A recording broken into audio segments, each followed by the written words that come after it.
ini marak terjadi di kalangan pelajar. Lalu, apa itu bullying?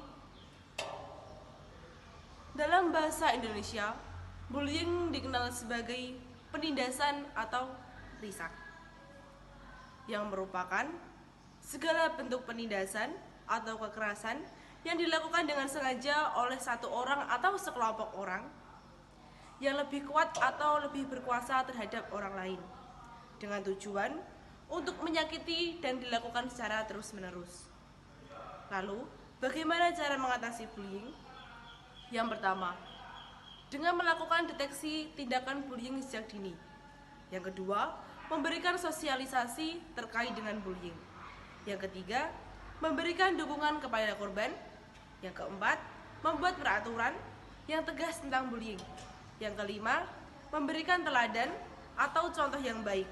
Dan yang keenam, mengajarkan kepada siswa untuk melawan bullying. Ada beberapa jenis bullying. Yang pertama adalah bullying dengan kontak fisik langsung. Bullying fisik merupakan tindakan intimidasi yang dilakukan sebagai usaha mengontrol korban dengan kekuatan yang dimiliki pelaku.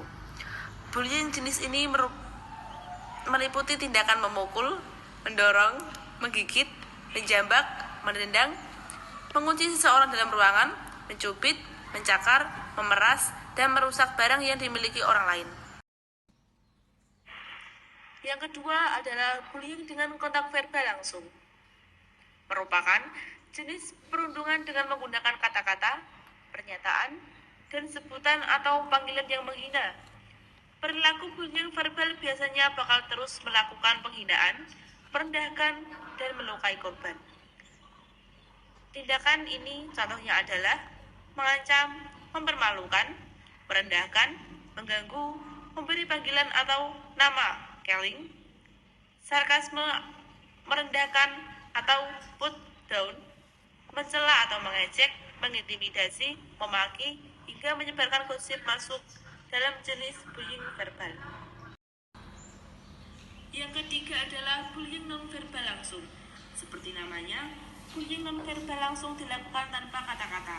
Namun, pelaku akan terus melakukan gerakan menghina korban secara langsung. Bahkan, pelaku biasanya mengancam dan disertai dengan bullying fisik dan verbal. Beberapa contoh tindakan bullying non-verbal langsung seperti melihat dengan sinis, menjulurkan lidah, menampilkan ekspresi muka yang merendah, hingga mengejek. Yang keempat adalah bullying non-verbal tidak langsung. Bullying non-verbal tidak langsung atau bisa disebut juga dengan agresi relasional adalah jenis bullying yang dilakukan secara emosional. Namun, bullying jenis ini kerap luput dari perhatian orang tua dan guru di sekolah. Padahal, bullying non-verbal tidak langsung punya dampak yang tidak kalah bahaya. Tindakan mendiamkan seseorang, memanipulasi persahabatan sehingga menjadi retak, sengaja mengucilkan atau mengabaikan, hingga mengirimkan surat kaleng juga masuk ini dalam tindakan jenis bullying. Yang kelima adalah cyberbullying. Tak hanya bullying secara langsung, para pelaku juga kini menyasar korban di dunia maya, dan tindakan ini disebut dengan cyberbullying. Pelaku menargetkan korban di media online dengan cara menyakiti orang lain melalui rekaman video intimidasi, pencemaran nama baik, mempermalukan, hingga melecehkan. Biasanya, orang tua dan guru tidak menyadari bullying jenis ini. Yang keenam adalah seksual bullying atau pelecehan seksual. Seksual bullying atau pelecehan seksual biasanya menimpa anak perempuan, namun korbannya bisa jadi adalah anak laki-laki atau anak perempuan lainnya. Seksual bullying adalah tindakan berulang dan berbahaya yang menakutkan seseorang secara seksual. Tanda-tanda anak terkena bullying. Yang pertama adalah sering tidur larut malam atau bahkan tidak tidur sama sekali. Yang kedua, nilai mata pelajaran perlahan menurun. Yang ketiga, tidak minat makan, pendiam, dan mudah tersinggung. Yang keempat, menarik diri dari pergaulan serta muncul ketakutan terhadap lawan jenis. Yang kelima, tidak pernah membicarakan soal pertemanannya di sekolah atau marah ketika ditanya hal tersebut. Hukuman bagi pelaku bullying. Menurut Peraturan Menteri Pendidikan dan Kebudayaan atau Permendikbud Nomor 82 Tahun 2015, pelaku bullying atau perundungan bisa diberikan dua jenis sanksi, yaitu teguran lisan tertulis atau sanksi lain yang bersifat edukatif kepada peserta didik. Teguran lisan tertulis pengurangan hak pemberhentian dari jabatan sebagai guru dan tenaga kependidikan.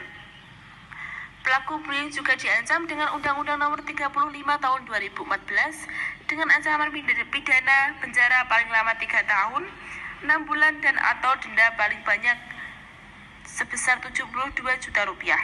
Selanjutnya, Undang-Undang Nomor 11 Tahun 2008 secara spesifik menjelaskan tentang hukuman bagi pelaku perundungan cyber atau cyberbullying yang dapat dipenjara paling lama 6 tahun atau denda maksimal sebesar 6 miliar rupiah.